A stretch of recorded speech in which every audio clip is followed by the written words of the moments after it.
Today, vowing to hold Florida's governor accountable for alleged fraud and discrimination. It comes after migrants flown to Martha's Vineyard filed a class action lawsuit alleging they were misled by Florida officials. Capitol reporter Forrest Saunders has the very latest on this federal case, now making national headlines. Attorneys filed that 35-page complaint in a Boston federal court on Tuesday. It makes a lot of accusations and deepens the controversy that many are calling Flightgate.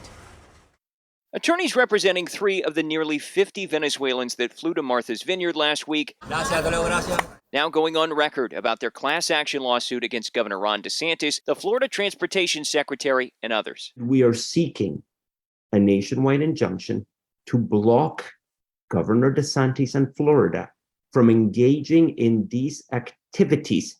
The lawyers coming from various civil rights groups condemned that $12 million state program to move undocumented migrants to sanctuary destinations. They allege migrants were enticed onto flights with McDonald's gift cards, free shoes, and more, then misled about their final destination until in the air.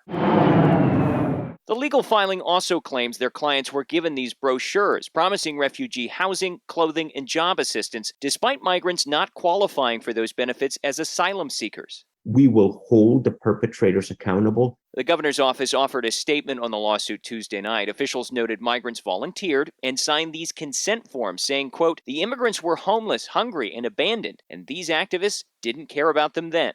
I signed for the authorization for those flights to take place. Meanwhile, the governor's defenders, like State Chief Financial Officer Jimmy Patronis, stand by the flights as a way to put a spotlight on the border. The Republican signed off on the now more than $1.5 million Florida has spent and says he thinks the program meets the law. I read all the details that went along with it. Just wanted to make sure that we were doing it by the book, and it was appropriated money by the legislature. So again, I had comfort knowing that we had crossed every T and dotted every I.